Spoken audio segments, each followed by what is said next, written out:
est le président du Parti des démocrates pour l'espoir, PADES. Dr Ousmane Kaba est notre invité ce matin. Bonjour. Droit d'alléger, c'est un plaisir de vous réinterroger. Ça faisait longtemps que je n'étais pas passé ici.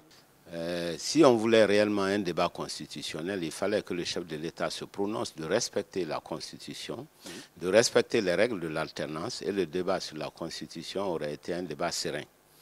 Du reste, toutes les limitations de la Constitution actuelle peuvent être modifiées, peuvent être dans une révision consensuelle pour le peuple de Guinée. Voilà, ça c'est la cause, je dirais, profonde. Mais immédiatement, ce sont les frustrations des uns et des autres qui font qu'il y a violence. C'est-à-dire que les manifestations ont été interdites en contradiction avec l'article 10 de la Constitution qui donne le droit de manifester. Par contre, le gouvernement, les alliés du troisième mandat manifestent tous les jours devant tout le monde. Et ça passe tous les jours à la télévision nationale. Alors, quand on a décidé de bâillonner la liberté des gens, évidemment, il y a révolte. Ce qui interpelle, ce qui se passe. Ce qui interpelle, c'est qu'il y ait une dizaine de morts en 48 heures.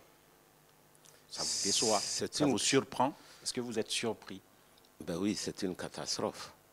Mais je rappelle la règle fondamentale. C'est la puissance publique qui est responsable de la sécurité dans un pays, au sens large du terme. Donc c'est le gouvernement qui est responsable. Ce n'est pas que le gouvernement a tiré sur les gens, la question n'est même pas là. Le gouvernement est obligé d'assurer la sécurité de tous les citoyens. C'est une fonction régalienne de l'État. Avec manifestation ou sans manifestation, ça n'a rien à voir. Vous êtes... Donc dès qu'il y a un mort de trop, parce que chaque mort est un mort de trop, c'est la famille Guinée qui souffre, et toute la Guinée est solidaire, parce qu'il s'agit de jeunes Guinéens qui meurent. Étant membre du FNDC, donc responsable de l'appel à manifester, est-ce que vous vous reprochez de quelque chose? Est-ce que vous vous sentez responsable de la mort de ces jeunes? Non, pas du tout. Pas du tout. Encore une fois, l'État est chargé de la sécurité de tous les citoyens, avec ou sans manifestation. Donc c'est l'État qui doit veiller à cela. Et l'État est fautif. L'autre chose, l'État, bien sûr, mais l'autre chose, c'est qu'on n'a pas entendu la justice, même à appeler à l'ouverture d'une enquête. Est-ce que cela vous étonne également? Non, parce que c'est devenu une habitude. Et chaque fois qu'il y a des événements, les détenteurs de la puissance publique parlent, mais ce n'est pas suivi d'effet. Par contre, quand il s'agit d'arrêter les opposants, et on voit tout de suite la machine judiciaire qui se met en marche. Ça, c'est en tant que responsable de parti politique, qu'est-ce que vous attendez dans ce cas de l'État après une dizaine de morts? Écoutez, je me répète, que ce soit une manifestation, que ce ne soit pas une manifestation, l'État est responsable de la sécurité de tous les citoyens. Et l'État doit rendre justice. Juste à partir de là, voilà. Donc l'État doit faire une enquête pour déterminer quels sont les coupables. Encore une fois, l'État est responsable, mais vous savez que l'État va pas le faire. Parce que l'État doit chercher les coupables. Mais vous savez que l'État ne va pas le faire. Non, ça ne nous empêche pas de dire les règles, comment une société doit marcher. Est-ce que vous allez l'exiger? Quel est le rôle de la puissance publique? Mais est-ce que vous allez l'exiger? Mais là, pas vous seulement, vous du FNDC, je vais dire. Pas PADES seulement, mais vous du FNDC. C'est ce qu'on essaie de faire, parce que vous savez tout de suite qu'on a appelé au dialogue. Le chef de l'État a appelé au dialogue, c'est qu'il y a une bonne chose. D'accord. Un autre pan de la discussion. Une semaine après, est-ce que vous êtes satisfait du résultat des manifestations?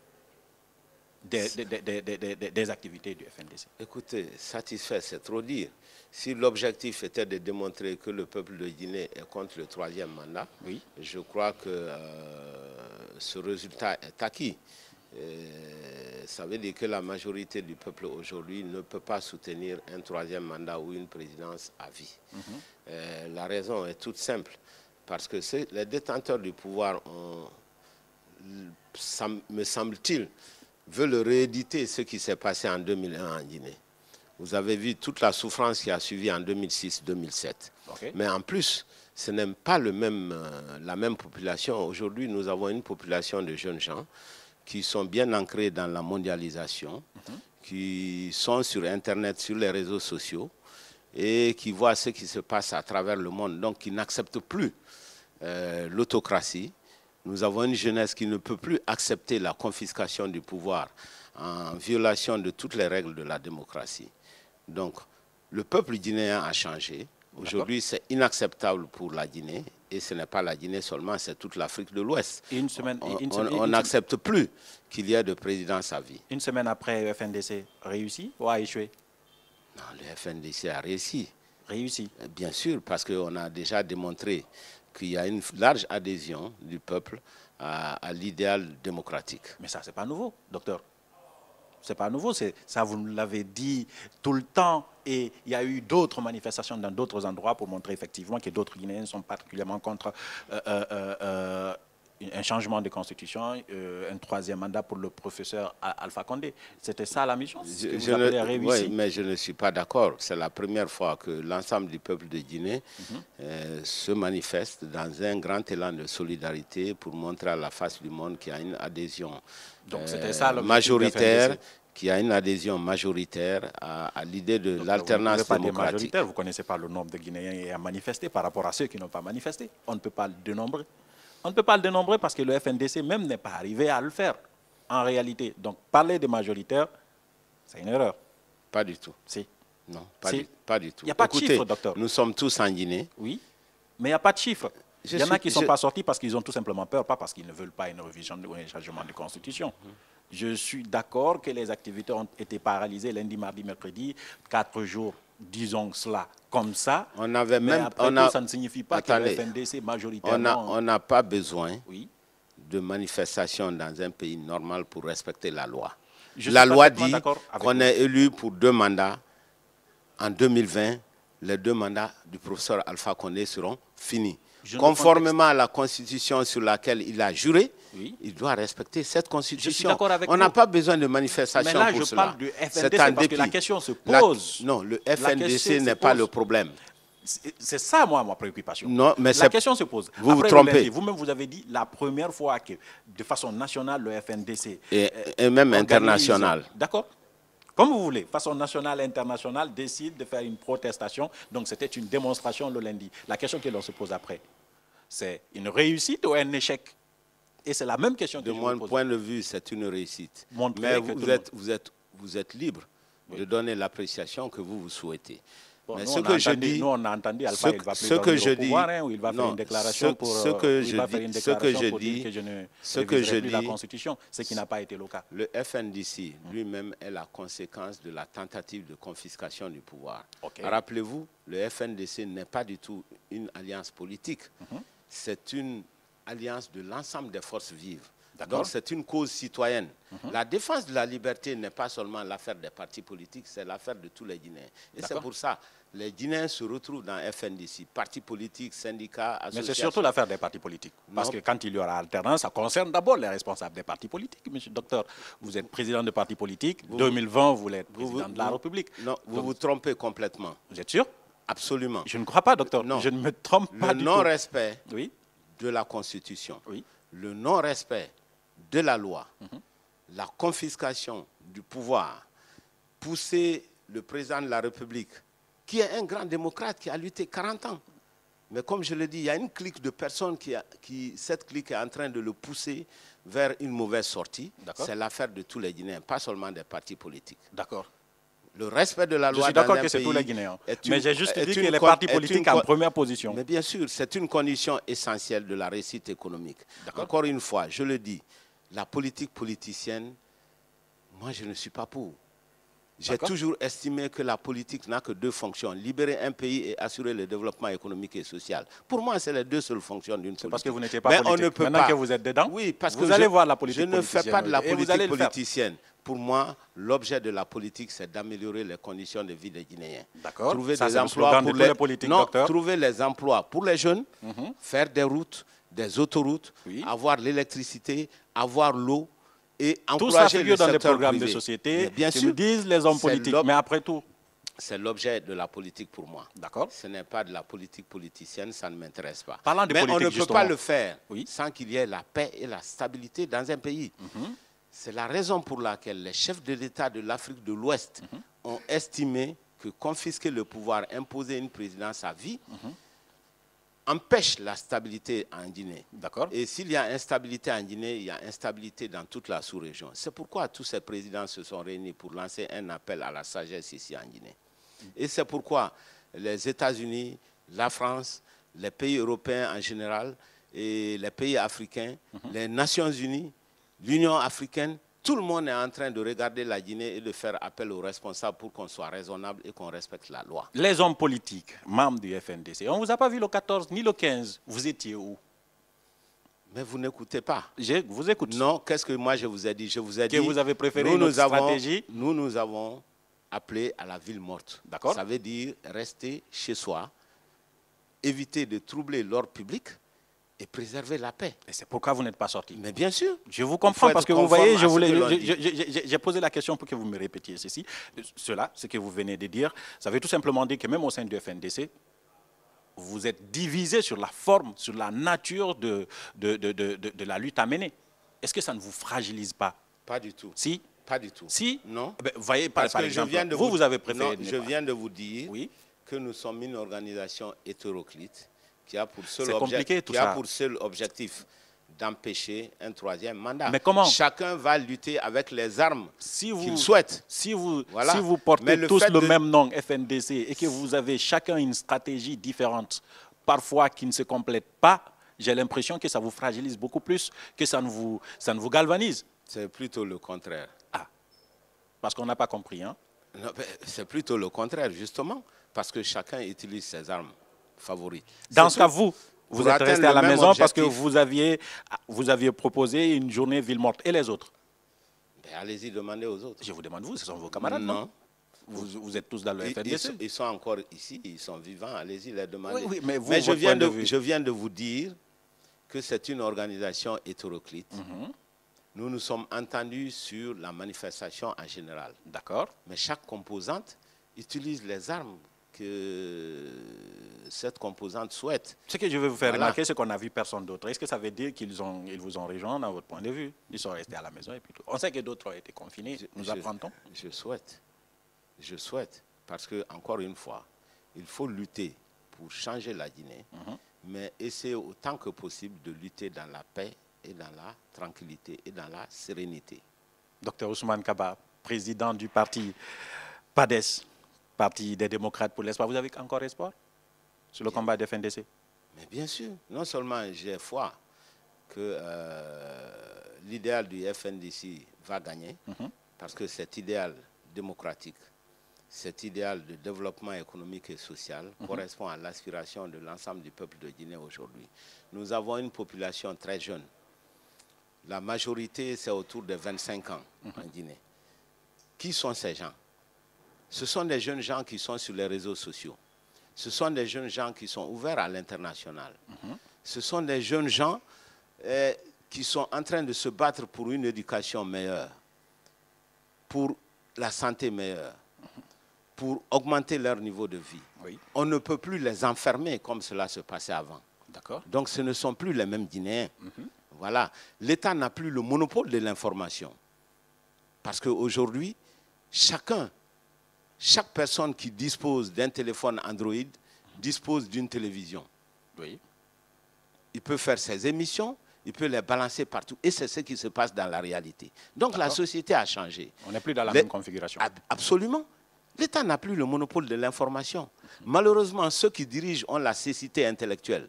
Parce qu'ils ont réussi ça en 2001, ils se regroupent autour du professeur Alpha Condé pour détourner le monsieur de son idéal démocratique, idéal pour lequel il s'est battu depuis 40 ans.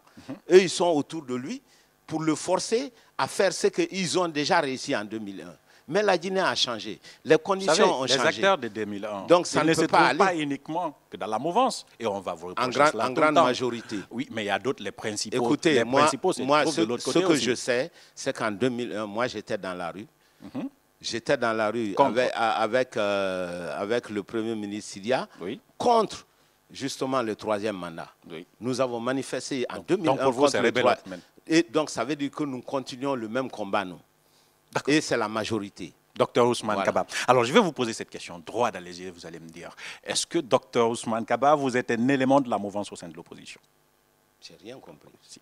Est-ce que vous êtes un élément de la mouvance au sein de l'opposition? Parce que votre question n'est pas réelle. Si. Non, c'est une question tronquée.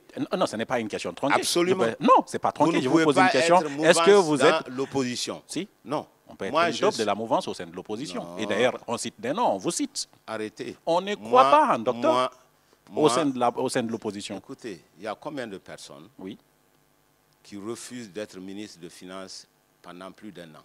Vous en connaissez beaucoup en Guinée? Moi, j'ai refusé parce que je ne veux pas faire de compromis. Parce que vous avez vos raisons. Bien sûr. Vous pouvez nous expliquer ce que vous voulez, mais vous êtes un homme politique. Absolument, je ne veux pas faire de compromis. D'accord.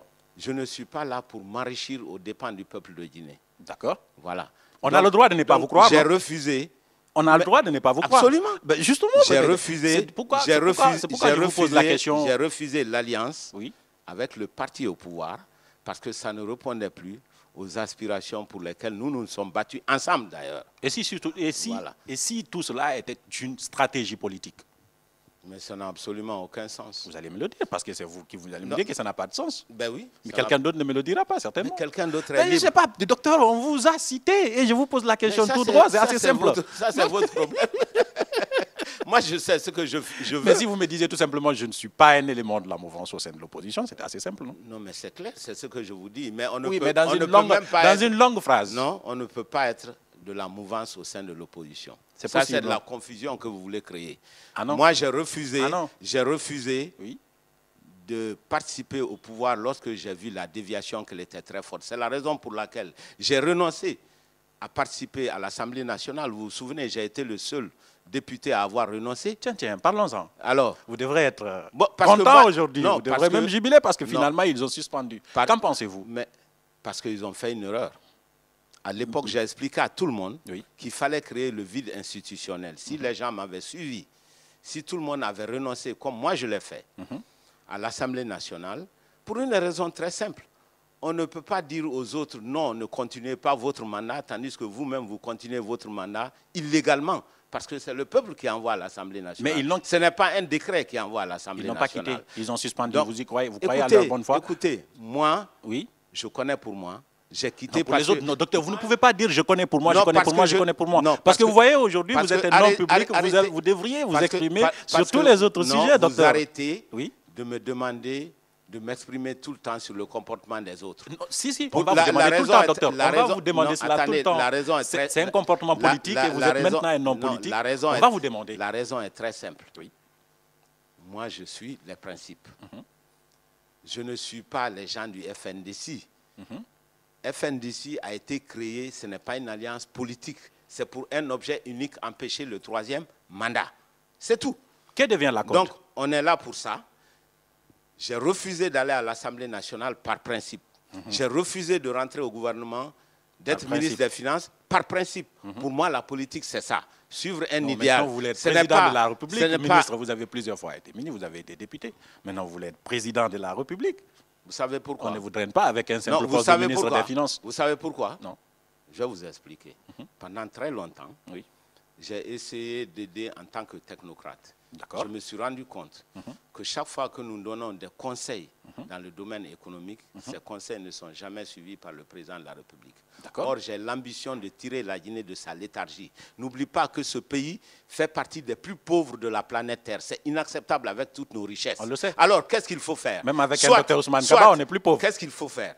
Justement, soit transformer les hommes politiques en bons économistes ou transformer l'économiste en homme politique. La deuxième solution est plus simple.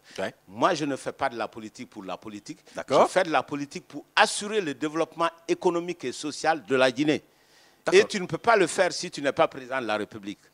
C'est la seule différence. Moi, je ne cherche pas le pouvoir pour le pouvoir. Je cherche le pouvoir pour donner du travail aux enfants, pour faire des routes, des hôpitaux. J'en ai marre d'un pays qui est en retard malgré toutes nos richesses. Ça fait 30 ans qu'on se bat inutilement. Ce n'est pas possible, ça ne peut pas continuer comme ça. Okay. On nous accuse d'avoir tous les diplômes du monde et pourtant vous êtes dans un pays pauvre. Ce qu'on ne dit pas, c'est que ce n'est pas nous qui décidons. Lorsque, comme économiste, vous dites au pays, faisons ceci, les gens font l'inverse. J'ai dit, un exemple terre à terre, j'ai dit que la bauxite ne va jamais développer la Guinée. Arrêtons de prendre la terre rouge, construisons des usines d'alumine. Ceux qui ont le pouvoir préfèrent prendre la bauxite à court terme, acheter des camions pour s'enrichir. Et on dit la Guinée est pauvre, on dit Dr Kaba, vous êtes diplômé de Harvard, vous êtes diplômé de Sorbonne, qu'est-ce que vous faites? Alors la seule façon de changer la Guinée, c'est de prendre le pouvoir politique et enfin que ce pays connaisse un peu de liberté et de prospérité comme les autres. J'ai honte des Guinéens qui vont se soigner tout le temps et qui envoient leurs enfants à l'extérieur. Faisons des bonnes écoles chez nous pour une fois. Mettons des bonnes routes chez nous. Arrêtons d'aller chez les gens, de voler l'argent public et d'aller chez les gens. Mais pour le faire, il faut qu'on ait le pouvoir politique pour changer la Guinée. Voilà ma conviction. Et en temps normal, vous êtes très convaincant. Mais malheureusement, vous êtes un homme politique, docteur. Je ne suis pas obligé de croire aux hommes politiques. D'abord parce que vous ne croyez pas aux hommes politiques. Non, absolument pas du tout. C'est tout ce qu'on a vu. Ma génération ne croit absolument pas du tout aux hommes politiques. Votre génération a tort, c'est parce que c'est les menteurs qui ont fait de la politique. Ah ben voilà. Et le défaut de la Guinée, justement, c'est que les bonnes personnes refusent de faire de la politique depuis très longtemps. Les gens les plus intelligents refusent. Les gens les plus instruits refusent. Les gens les plus véridiques refusent de faire de la politique. Alors quand les médiocres font de la politique, ne vous étonnez pas que les médiocres vous mentent à longueur de journée. Changeons cela. Il faut que les meilleurs des Guinéens viennent à la politique, parce que c'est dans la politique qu'il y a la décision publique. Écoutez, regardez le Sénégal, nous courons tous pour aller vers le Sénégal. Pourquoi? Ceux qui font la politique au Sénégal, c'est les agrégés, c'est les grands intellectuels, c'est les gens les plus courageux, les plus qualifiés. C'est pourquoi le Sénégal s'en sort. En Guinée aussi, j'invite les intellectuels à ne pas rester dans leur salon et à raconter des histoires. Il faut qu'ils s'investissent dans le champ politique. Comme ça, la qualité de l'élite qui gouverne en Guinée va s'améliorer et le pays aura une chance de s'en sortir. Ne laissons pas la sphère publique aux médiocres. Et pourtant, on a un président professeur. On a un premier ministre docteur. C'est vous qui le dites. Ah ben, je vous fais remarquer juste. Que devient la CODE finalement?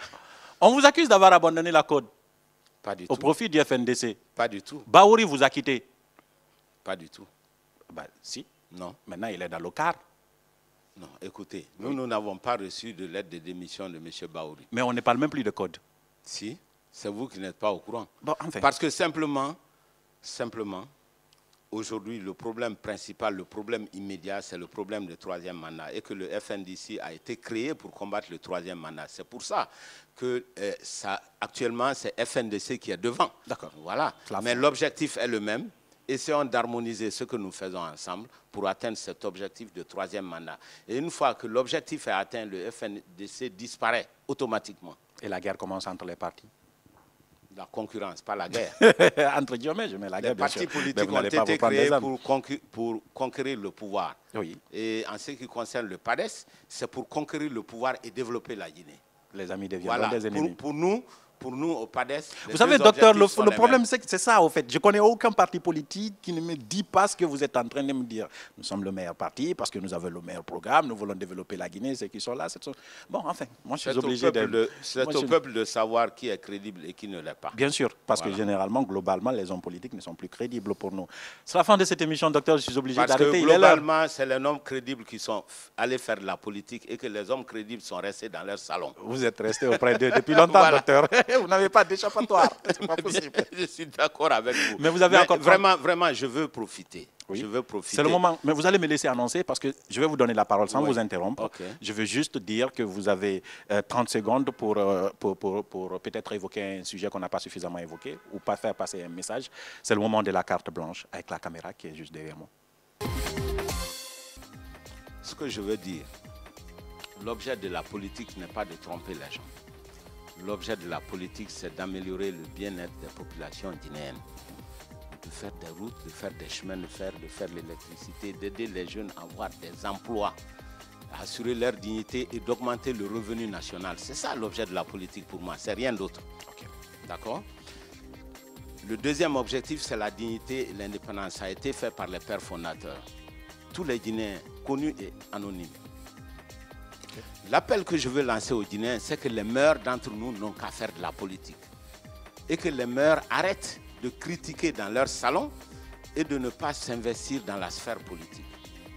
C'est ça qui a détruit la Guinée. Parce que les meilleurs des Guinéens, ceux qui sont les plus intelligents, ceux qui sont les plus intellectuels, ceux qui sont les plus véridiques, les gens les plus courageux, tous ces gens se sont mis à la marche. Et on a laissé la scène aux médiocres. Et après, on dit que les médiocres, ils mentent, que les politiciens sont des menteurs. Mais ceux qui mentent parce qu'ils font de la politique, ils mentaient avant de faire de la politique. Donc, si on veut que ça change, il faut que les meilleurs des Guinéens viennent dans la politique, parce que c'est dans la politique qu'on prend la décision pour l'ensemble de la collectivité. C'est très important. La qualité de l'élite politique détermine la destinée des nations. Notre génération, d'une manière générale, a déjà échoué parce qu'on n'a pas pu faire grand-chose pour les jeunes. Mais au moins, laissons-les un pays qui est démocratique. Battons-nous pour cela. Respectons les règles de la démocratie.